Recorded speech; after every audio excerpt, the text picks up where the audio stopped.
Hi, this is Phil from PDQ Merchant Enterprises and the ATM Mastermind Group page, and in today's video, we'll be talking about the top 5 commitments you need to make if you're an ATM operator.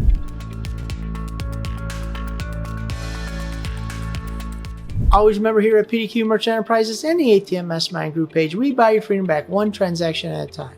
Here we go. We're going to jump right in it today. The top 5 commitments you need to make if you are an ATM operator or you're going to become an ATM operator. Commitment number 1, you got to make a decision if you're going to get into the game or not. So do I buy an ATM? Do I not buy an ATM? Do I make the commitment? What do I do? So then when you do decide to make the commitment and you jump right into the game, one of the things you're going to have to do is you're going to have to decide, do I do contracts with my locations? Do I not do contracts with my location? And you know what? You guys are starting out. I highly recommend you do contracts with your location. Your ISO most of the time, or your processor, is going to require you to do a contract with them. And you guys should do a contract with a location, because keep in mind, you're putting an ATM into location and you got to make sure that it spells out the details of what you're going to do. You're going to provide service, you're going to give them X amount of commission, and you're going to get the rest. And you got to spell that all out in black and white. Plus, if anything happens and the guy leaves the location, the store owner, now you can prove to the landlord that you had an ATM in the location and that ATM is in fact yours. A lot of times what happens is the store owner leaves, the building owner comes and says, oh, that's my ATM. He owes me money, that's mine. And you're like, no, that's mine. See, that's my sticker. Here's my key. I got the password. No. Everything in this building is mine. And you will have to fight for your own ATM. The way you do that is you have a contract in place. So it'll guarantee that you get your ATM back and the cash in the location at all times. That's why I highly regard you get a contract. Also, if you have a contract, you decide you don't want to be in the ATM business anymore, the ATM business isn't working out, you can always sell that location to the next person who wants to be in the ATM business. So, but make that decision, contract or no contract. Point number 2, do you want to bolt it down? Do you not want to bolt it down? A lot of times, what happens is you tell the store owner, hey, I need to bolt that down, and they tell, no, you can't bolt anything down in my store. From us, that's a deal breaker. I don't want that ATM walking out the door, because in my experience, I have not bolted down the ATM and the ATM has grown legs. It was amazing what happened, but I soon realized that if I bolted down, no legs were grown on that ATM. Surefire way of a good learning lessons for me and the company. So every time we bolt down the ATM.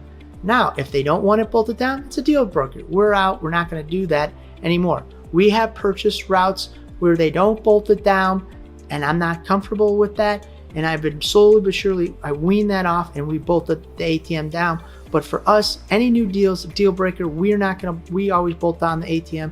I highly recommend that you do that too. So if you're interested in starting your own ATM business, I want to invite you to our free training entitled How to Set Up My Own ATM Business Before I Buy My First ATM, where I will share with you things you need to know before you buy your first ATM so you can start off the ATM business the right way and avoid costly mistakes along the way, where you'll discover how the ATM business works and income you could possibly make explained in detail. How to set up an ATM business and what category you need to register under, how to open up a business bank account for your ATM business. Plus, I will share with you how to talk to banks professionally so you feel confident and prepared when dealing with them. Others charge for this training, but I'm going to give it to you absolutely free for a limited time offer, so click the link down below. Always remember, here at PDQ Merchant Enterprises and the ATM Mastermind Group page, we buy your freedom back one transaction at a time. Thank you guys very much. Point number 3, surcharge split. What is going to be my bare minimum when I deal with a customer? Is it going to be a quarter? Is it going to be 10 cents? Is it going to be $1? Is it going to be half of the surcharge? You got to know where your bottom line is so you're comfortable in negotiating a deal. If you're saying, you know what, I'm not going over $1, then you know what, if they want 50% of your ATM, then you just walk away from the deal. You just got to know what your bottom line is so you can do negotiation at any time or in all times. So just keep that in mind going into the deal. I'm only going to take X, and if they want more than X, I'm not comfortable, I walk away. The other alternative to not walking away is ask for a longer deal. Let's say you guys do a 3-year deal. They want 50%. Okay, fine. You know what? I'll give you 50%. I want an 8-year contract. That's the way you trump up. Always remember, if they want X, you ask for Y every time, but you got to know what your commitment is going into that deal. Point number 4, cash threshold. You got to know what you're willing to put in the ATM. Is it $500? Is it $1,000? Is it $5,000? Is it $10,000? you got to know what you're willing to do. Some spots require more of a cash commitment.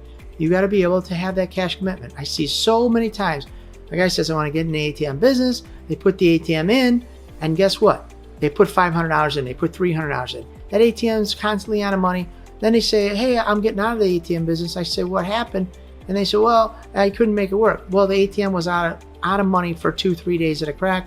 The customers who came there couldn't rely on getting money. They went somewhere else, and then you didn't make any money. So what you need to do is make that cash commitment and look at how sometimes you start out, you got to start out a little lean, and I get that, but always build up that cash reserve, 2, 3, 4,000, so you can always have money in the ATM for the customer, and don't run out of money. You need to make it from 1 week to the next, or to basically 7 to 10 days. You should be thinking about, how do I make it to the next cycle, which is 7 and 10 days. Again, in the beginning, I realized, everybody don't have enough for cash flow, but they want to get into the game. But just keep the idea that I got to get more cash in the ATM so I can build up my reserves, and the customers can be satisfied. And point number 5, service. What kind of service are you going to provide for that ATM? Is it going to be 24 hours a day? Is it going to be next day? Is the service going to be, hey, you call us and in 4 to 8 hours we'll be there to fix it?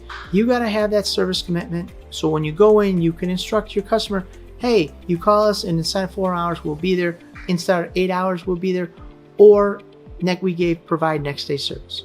Always remember, here at PDQ Merchant Enterprises and the ATM Mastermind Group page, we buy your freedom back one transaction at a time. Thank you guys very much.